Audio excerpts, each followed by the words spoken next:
So I take it the neighbour you had in mind was Russia.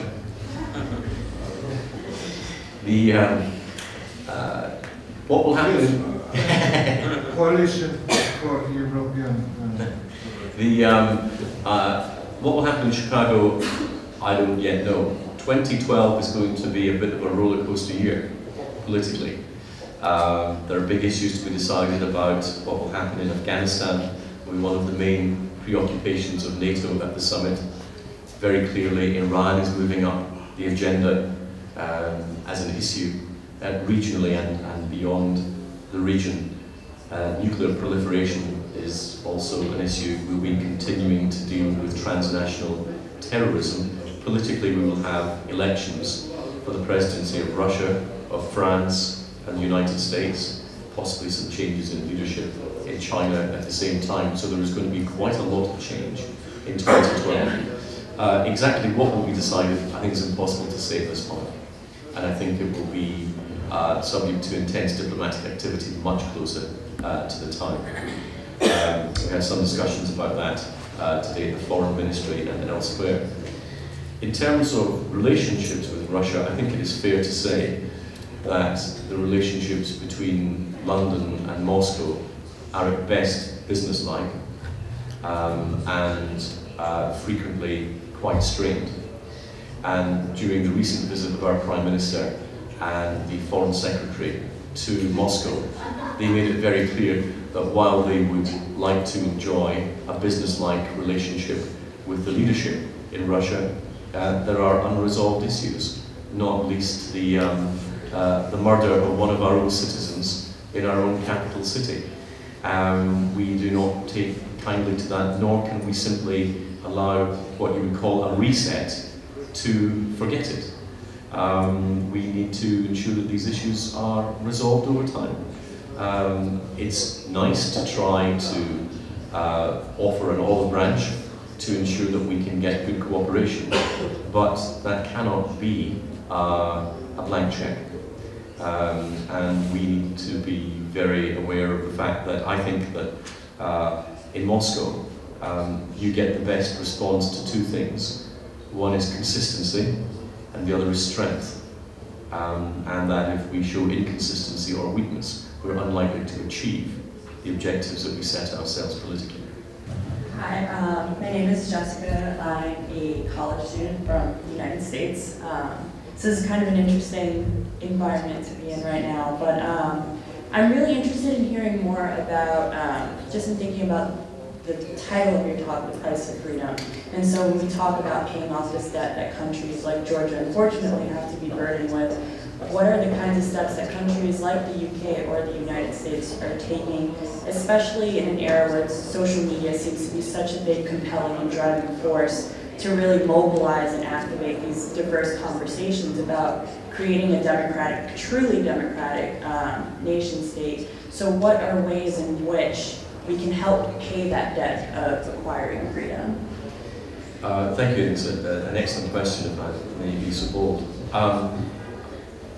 I think that policymakers would do wise, first of all, to open a history book more frequently, and secondly, to perhaps show a little humility in light of their own history. We talk about democracy and freedom as though it's a switch that you simply flick and it will happen. For a democracy to succeed, in my view, the pillars that underpin it have to be healthy. And I would say they're threefold. One is that you have to have a rule of law that applies equally to those who govern and those who are governed. Secondly, you have to have a genuine concept of rights, rights that apply irrespective of gender or race or religion. And that can take a long time to develop.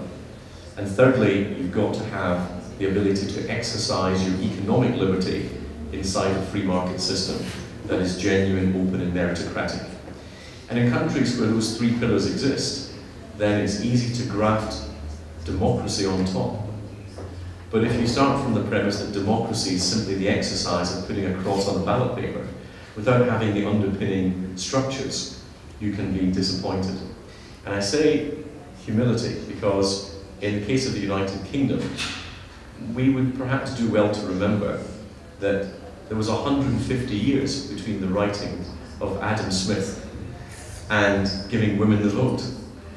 We abolished slavery 100 years before we had universal suffrage in the United Kingdom.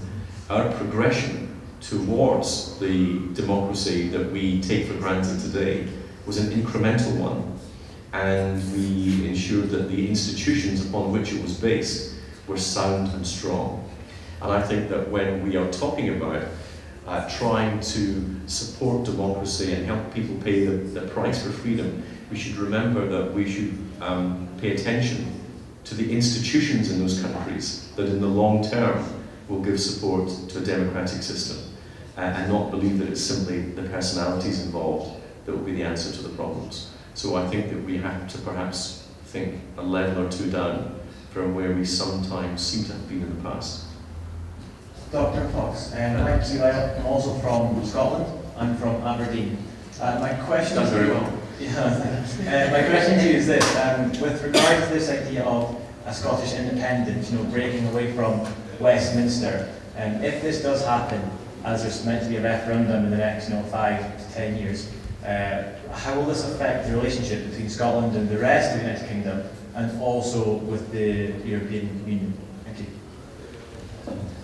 Well, I think it's a great pity that in a world where the direction of travel is about interdependence and looking for common solutions and working together, that you still get small nationalist cliques who think that breaking away and going it alone is a sensible direction to take. So I think that intellectually it's the wrong direction of travel. But one of the great slogans of the Scottish nationalists has been independence in Europe.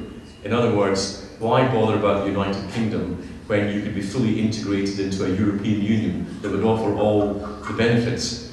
That may have less resonance than it might have had a year or so ago, when it looks as though the decisions made by the United Kingdom government, for example, to stay out of the single currency, made a lot more sense than some of the decisions made on continental Europe. So I would be very happy to argue with the Scottish nationalists at any time that the interests of Scotland will be better served in a united country which can move forward together, building on the mutual strengths of the people within the country and their historical experience to try to work to greater common solutions across the globe. And I have to say, from a very parochial point of view, as someone who served as Defence Secretary, when I worked with our armed forces, they didn't ask one another whether they came from London or Edinburgh or Belfast or Cardiff. They operated as United Kingdom forces in pursuit of common goals, and I hope that is how we remain, because small-mindedness, backward-looking, breaking up of political entities is a solution for the 20th century, not a solution for the 21st century.